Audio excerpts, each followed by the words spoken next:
દર્શક મિત્રો, હું છું પરમાર અનિશા. તમે જોઈ રહ્યા છો લોક સામના ન્યૂઝ. તો જોઈએ આજના સમાચાર મેંદરડાથી અમારા રિપોર્ટર કેતન બાબરિયા સાથે. જૂનાગઢમાં વકીલ અને યુવતી વચ્ચે ફરિયાદોથી ચકચાર. જૂનાગઢમાં એક હાઈ વોલ્ટેજ કાનૂની વિવાદે ભારે ચર્ચા જગાવી છે.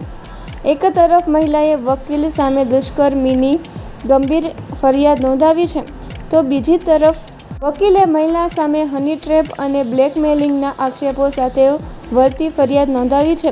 ફરિયાદ મુજબ 28 વર્ષીય યુવતી કોર્ટ કેસમાં મદદ માટે વકીલ ભરતભાઈ ચાવડાના સંપર્કમાં આવી હતી. આરોપ છે કે મદદના બહાને વકીલે યુવતીને અલગ અલગ સ્થળે બોલાવી ધમકી આપી અને અવારનવાર દુષ્કર્મ આચર્યું. બીજી તરફ વકીલનો દાવો છે કે યુવતી દ્વારા પૈસાની માંગણી કરવામાં આવતી હતી અને 5 લાખ નહીં આપે તો ખોટા બળાત્કાર કેસમાં ફસાવવાની ધમકી આપવામાં આવી હતી. જૂનાગઢ બી ડિવિઝન પોલીસ અને જૂનાગઢ સી ડિવિઝન પોલીસ બંને ફરિયાદોની તપાસ કરી રહી છે.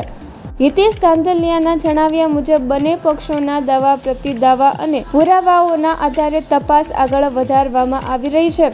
હાલ સમગ્ર મામલો શહેરના કાનૂની વર્તુળોમાં ભારે ચર્ચાનો વિષય બન્યો છે. જૂનાગઢની 28 વર્ષની ભોગ બનનાર યુવતીએ બી ડિવિઝન પોલીસ સ્ટેશનમાં દુષ્કર્મની અવારનવાર પોતાની સાથે દુષ્કર્મ કર્યા બાબતેની ફરિયાદ દાખલ કરાવેલ છે. જેમાં આ યુવતીએ અમદાવાદ મહિલા પોલીસ સ્ટેશન ખાતે સામૂહિક દુષ્કર્મ અને અપહરણની ફરિયાદ દાખલ કરાવેલી હોય, જે બાબતે અહીંના વકીલ ભરતભાઈ ચાવડાના માર્ગદર્શન મેળવવા માટે તેમના સંપર્કમાં આવેલ. ત્યારબાદ બંને વચ્ચે મિત્રતાનો સંબંધ થયેલો અને પોતાનો જે કેસ અમદાવાદ સેશન્સ કોર્ટમાં ચાલુ હોય તે કેસમાં મદદ કરવાના બહાને આ આરોપીએ તેને જૂનાગઢની અલગ અલગ હોટલોમાં બોલાવી અને શરૂઆતમાં પ્રેમ સંબંધી, ત્યારબાદ પોતાને આ જે ચાલુ કેસ છે તેમાં નુકસાન કરશે અથવા તેના ઘરે પણ આ બાબતે જાણ કરશે તેવી રીતે જણાવી અને આ યુવતી વિરુદ્ધ છે શરીર સંબંધ બાંધેલા, જે બાબતે તેને બી ડિવિઝન પોલીસ સ્ટેશનમાં આરોપી વિરુદ્ધ ગુનો દાખલ કરાવેલો છે. આરોપી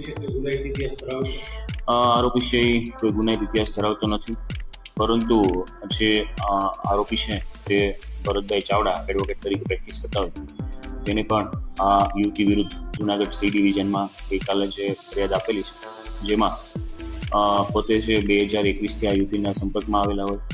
આ ભોગ બનનાર યુવતી વિરુદ્ધ અગાઉ 2021માં જૂનાગઢ સાયબર રેન્જમાં જે ગુનો દાખલ થયેલો તે ગુનાના કેસમાં મદદ કરતા બંને એકબીજાના સંપર્કમાં આવેલા. ત્યારબાદ આ યુવતી સાથે પ્રેમ સંબંધ થતા બંનેની મરજીથી શરીર સંબંધ બાંધેલો.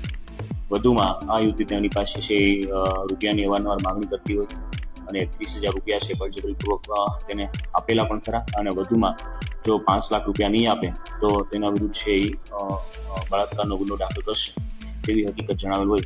આથી જે ફરિયાદી છે ભરતભાઈ ચાવડા તેને પણ આ કેસમાં છે સી ડિવિઝન પોલીસ સ્ટેશનમાં સંબંધિત કલમ મુજબ ગુનો દાખલ કરાવેલો છે.